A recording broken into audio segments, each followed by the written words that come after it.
The following program is paid for by Beyond the Pink Ribbon. The views and opinions expressed are those of the sponsor and do not necessarily reflect the views of Urban One and its management. Ladies and gentlemen, welcome to Beyond the Pink Ribbon with your host, Nadia E. Miller. In a world where pink often symbolizes breast cancer awareness, this show stands as a beacon of hope and empowerment. With Nadia at the helm, we embark on a journey of resilience, courage, and unwavering determination. AM 1310 The Light. My name is Nadia E. Miller, and I am your host for Beyond the Pink Ribbon, which airs every Wednesday from 6 to 6:30 p.m. We're here to light up your midweek. Look, can you believe it? It's Wednesday. We made it. We made it to Wednesday. But hey, before we dive in, let's connect. Follow us on Instagram or Facebook at Nadia E. Miller. Click like or click share so you can stay locked in with all the amazing things that we have going on each week. Huge shout out to our sponsors, Pink Forever Eating Disparities, that made today's show possible. Our mission is to eliminate breast cancer disparities for Black women through advocacy, education, research, and empowerment. Thank you, Pink Forever, for your unwavering support of the show. Hey, y'all, I am excited to be back with you live this week, especially the last Wednesday in June. As most of you know, here at Beyond the Pink Ribbon, we celebrate all things, little things and big things. And as most of you know, June is Men's Health Month, and we are celebrating. And I am really excited to introduce you my special guest. But first, let me talk about Men's Health Month a little bit. And also, I promised you all that I would have a male on the show, and we pulled it off. So check it out. So Men's Health Month was established in 1994 by the Men's Health Network, a national nonprofit organization. It builds on the success of Men's Health Week, which was passed by Congress and signed into law by President Bill Clinton in 1994. So the purpose or the main goal of Men's Health Month is to heighten the awareness of preventable health issues, promote healthy living among men and boys, and encourages them to seek regular medical advice and early treatment for diseases and injury. So tonight in the studio, I have with me Mr. John Foster, founder of RecZone-John. So welcome to Beyond the Pink Ribbon, John. Thank you for having me. It's an honor to be here. Well, we are excited that you are here because the listeners have been waiting for me to bring a male into the studio. And so tonight's show is really important, so I just want to get into it with you. I want to talk to you a little bit about just how RecZone-John got started and what inspired you to create the organization. Okay. Well, I've been doing a lot of community work here in Indianapolis almost for the last 30 years. Got to a point where I wanted to focus more on the health and wellness and quality of life of Indianapolis. And so came up with an idea. It's called RecZone. A lot of people may think of it as just recreation, or they may think of it as something else like a rec center or something like that. But it actually represents recreating.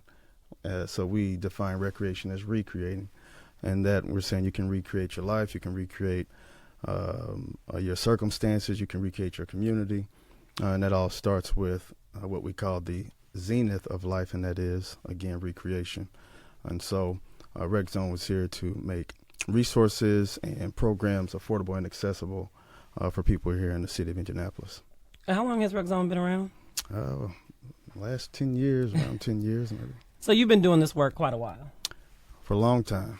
So what inspired your own health journey? For those that may know Mr. John Foster, there's many facets to this, but I really want him to expound a little bit about just your approach to health. Okay.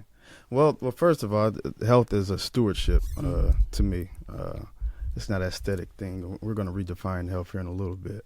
But for myself, I used to joke around with my siblings, and I'd say, well, I'm a high-performance car, so I got to take care of my car more so than you guys have to, right? Just a joke. I would say I was a Lamborghini, and they were a station wagon, right? and just joking, but the concept did start to stick with me. And the more I started to look into health and even to some spiritual aspects of taking care of yourself, it made more sense of the functionality of your health and well-being. So in your work and as you're just serving people, serving the community here and abroad, one of the things that that all of us know, I mean, numbers don't lie, right? And that men and their health generally takes a back seat because of providers, work, household, children, things like that. I want you to discuss a little bit how can one prioritize their health? Well, it's your number one stewardship. When you talk to people about health, a lot of them thinking about aesthetics. A lot of them are thinking about trends. And also people think that being healthy is a luxury. I don't know how many men that I speak to say, man, when I get my money right, I'm going to start working out, I'm going to get a membership, or I'm going to get some abs, or I'm going to buy some abs, that type of thing, right? Yeah. and people feel like the people that are taking care of themselves and are working towards their health have a luxury, when truly your health will yield luxury. Okay, and so that's the first thing that you need to do. You need to make sure that I like to say that your tool is working, because it's the only tool you got. We got cars, we got computers and all this good stuff, and we take care of that. Right. But we don't take care of the one tool that we had since we were here and when we leave. So, again, I think if men could prioritize it the same way they would prioritize their cars or any tool that they use for work, then they would take better care of it. Because in my book, health is a functionality and a performance. It's not necessarily a look. And those things are cool. Aesthetics are part of you feeling healthy and being healthy. But I think if men looked at it more so from the functionality aspect, they take it more serious. How important is just regular physical activity, like to one's health in general? How important is just regular physical activity? Yeah, moving parts don't rust. So moving parts don't rust. Yeah. Look, somebody put it in the chat. Yeah, and so. Again, if you let your car sit for a year or two, and you try to crank that thing up and go where you want to go, it's not going to happen. So, you just got to think of you exercising, even if it's just walking, even if you just take 10 minutes to just go stand outside in the grass, I don't know, whatever it takes to just get up and be mobile or active, or clean up the house. Yeah, do something, right? Yeah. You from a functional aspect, you using your body. So again, moving parts don't rust. I got that from my father. He got that from his father, and so. Well, we're gonna make T-shirts out of it here at. Well, you gotta pay. You gotta pay my father okay. at that point. Yes, sir. Absolutely. Common health issues for men and unfortunately with Black men, just the disparities with Black men around heart disease, prostate cancer, diabetes, lung cancer, mental health issues. There's this gap with Black men, and the understanding that there's some diseases that will happen just because you're a man. Absolutely. Well, again, it all starts with your mindset and the way that you view health, and the way that you view your roles as well. I mean, because it's just a challenge for men, and particularly African American men, to identify who you are, what your functionality is, and what is your purpose.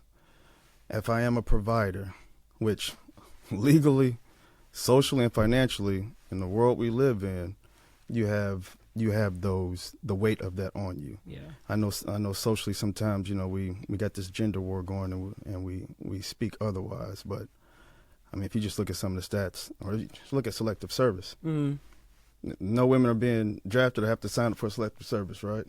So you have men that have to take on the weight of being men, but they don't get the rewards of being men. Then they lose their functionality. So why do I need to be functional to take care or provide if that's not my role, or if it is my role? Maybe I just need to look good. Maybe I just need to be aesthetically pleasing, and not just for an intimate partner, even in the workforce, because it'll go over well for me if I look a certain way. And I hear that a lot from men. And so, and I think that plays a lot into their mental health and depression as well, too, because you ran off, I call it the big five, heart disease, lung cancer, and, diabetes, and depression, and blah, blah, blah, right? those things are. I'm not talking psychosomatics here, but go ahead. We got time.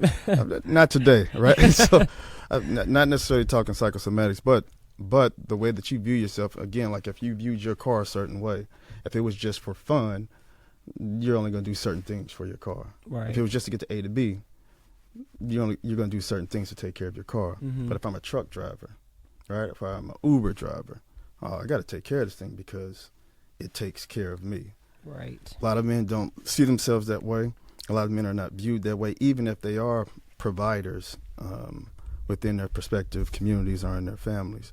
And that wears a lot, particularly on African American men as well too, who don't think in terms of longevity. Right. So you touched on it just a little bit about mental health, which is a huge thing for anyone in this day and age, but specifically mental health is a part of all of our health, but specifically Black men. You were talking about some things that men in general have to deal with and they face, which their mental health affects their physical health, which and I wanted you just to elaborate a little bit more about what you see in your service and in your work, particularly around, because you're a practitioner, but you're an educator. You're not just teaching, but you're educating from an intellectual standpoint about the why behind the activities that you and your team provide to the community, right? And so can you talk a little bit about that?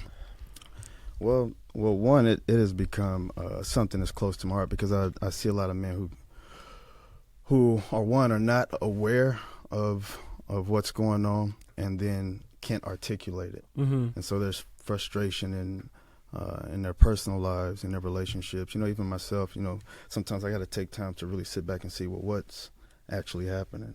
What are the dynamics here that are causing my engagement, interaction with others to be uncomfortable or not serving to myself or others? And when I see African American men in that predicament, there is, I was going to say a lack of awareness, but it's almost a strategic lack of awareness with our men. I used to know a sister that worked at the prosecutor's office. Well, she's not getting in trouble. It was 10 years ago. Anyway, she said she quit because of the disparity in the child support system, right? And the more, and since having my own son, and the more I talk to men, I see some of the disparities there, because I think men pay over 85%. We're talking about $27 billion in the U.S., right? Yeah. And if you have the expectations to be a provider, but you don't have the space or the range to be a provider, there's this conundrum, and a lot of guys are confused by it. They're frustrated with it, and I've heard a lot of I'll just say the therapy sessions with brothers that have talked to me about this themselves. And so just simple things like that, where there's an expectation on you, but you don't have the space to be that person that you have to be, even from a legal, social, financial perspective. I think that causes a lot of problems. And then from there, if I don't know what I need to be, then I don't know what I'm working towards when it comes to developing myself. Right. This is a great segue, and we're going to get back at it. But let's thrive together real quick. I want to thank our sponsors again, Pink Forever Ending Disparity, for their unwavering support. I want you to be sure to check out Pink Forever. Follow them on Facebook, Instagram, or Twitter. Don't forget to check them out also this week, on Thursday through Sunday. They will be at the Indiana Minority Black Expo. Check them out. Again, remember, no one should be walking around Indianapolis that with or without insurance that needs mammography support. I want to make sure that you also contact them at 317-682-4944. And if you need any of your health needs, be sure to check out their website at pink-ever.org. Thank you again for your support. And so we have come to one of my favorite parts of the show, which is our power play. I've got the power! as most of you know here at Beyond the Pink Ribbon, our power play, we have to give that each week, which is how we advocate for ourselves. So since Mr. John Foster is on the show with us tonight, he is going to give our men their power play for the week. I'm going to punt it to him. Okay. All right. So we talked about the big 5 diseases that plague men. I'm gonna take that back. They're a challenge for men. Okay. I like here that. in 2024. And a lot of those things come from their awareness or their perspective on what health is. And if our health is more about our functionality and our performance, and we can be better people and we can have better health if we are able to understand what our social contribution is and can walk in that, I think it helps. And so I want the men, whatever color they are, I want them to observe a couple of things. A lot of people say they are going to go on a diet, but everybody's already on a diet. Let's talk about the word diet. And so whatever it is that you intake is part of your diet. Now, that's not just for food. I want everybody to observe the 5 diets, and that's what you see, that's what you smell, that's what you hear, that's what you touch, that's what you taste, okay? Just for this week, I want you to observe those things, and I want you to see if it aligns with what your functionality and what your functionality is and what you want your performance to be. And nothing that serves your functionality or what you want your performance to be, is anything that you should partake in. I also want our brothers to look at some of the diseases that are a challenge for us. Most of them, have some genetic implications. Some of them have some other factors that would yield the results that we don't want when it comes to those diseases. But I also would like brothers to think about the idea of obesity, okay? And we're going to look at obesity in a different way too, because obesity is not just somebody who's has too much fat. It's a body mass index. And so what you need to look at is your overall weight, but not just physical weight. We're talking about your intellectual weight, your social weight, your financial weight. We're talking about your spiritual weight, right? And so I like to call that your lifestyle mass index. So that's your LMI, okay? So obesity and your diet affects most of the diseases that you have, just on the physical level, but I think it also causes that same dis-ease on a social level, a financial level, a legal level, and we just have to think about where our health is in those different areas when we talk about our wellness. So think about your diets and think about where you may be obese in certain areas of your life. Well, listen, you got to give the power play more often because, listen, I want to hear from you all, right, this week about your power play, men and women too. And make sure that you share this so that we get others involved in hearing what is going on. John, I'm not going to let you get out of here without talking about survivorship as a lifestyle. So what I haven't told our listeners is Pink Forever, the initiative we have going on with survivorship as a lifestyle. RecZone India is our premier partner, and we have been having a really good time since last September and still having a good time. And so I wanted to, if you could, just a little bit talk about just survivorship as a lifestyle and what your experience and your team experience has been with not just our organization, but galvanizing the community around health and wellness and just getting moving. Okay. Well, first, I'd like to say it's been an awesome opportunity to serve with great leaders as yourself and Miss Hayes and a beautiful organization. I've come to grow a couple relationships with some of the patrons of the organization as well. They are lively, and it's always a movie anytime we all get together. But when it comes to some of the work we've been doing, it all is centered around some ideas that we've kicked around, some interactions that we had in the past, and I don't know what to say to see it in this space with this group as well. It's giving me a lost words right now, but it does something for me because maybe everybody doesn't know, I have a connection there with a family member that I lost to cancer, right? Mm-hmm.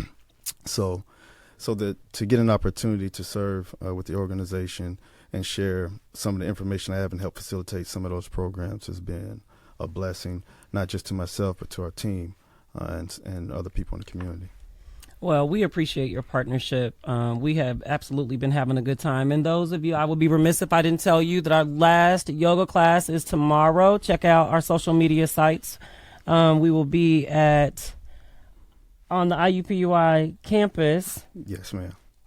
Lost for where it is right now. It's at but check out our social media sites actually for details.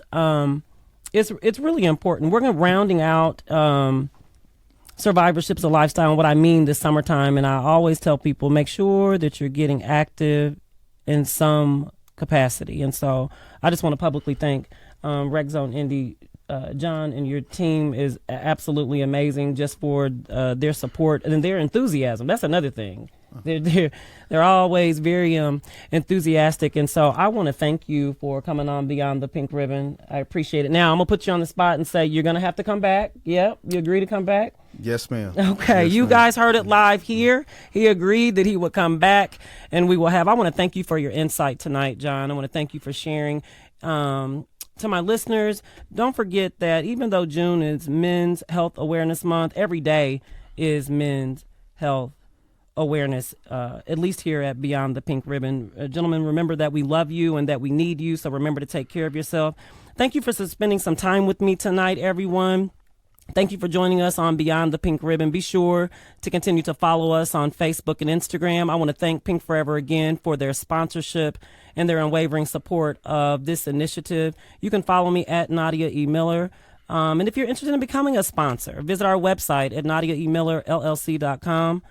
And I want to thank again Pink Forever for making tonight's show possible. I will see you next week. Same bat time, same bat channel. Thank you for joining us for Beyond the Pink Ribbon with your host, Nadia E. Miller. Be sure to follow us on Facebook and Instagram at Nadia E. Miller. Tune in every Wednesday for your drive home at 6 p.m. on Praise AM 1310 and 95.1 FM. The preceding program was paid for by Beyond the Pink Ribbon.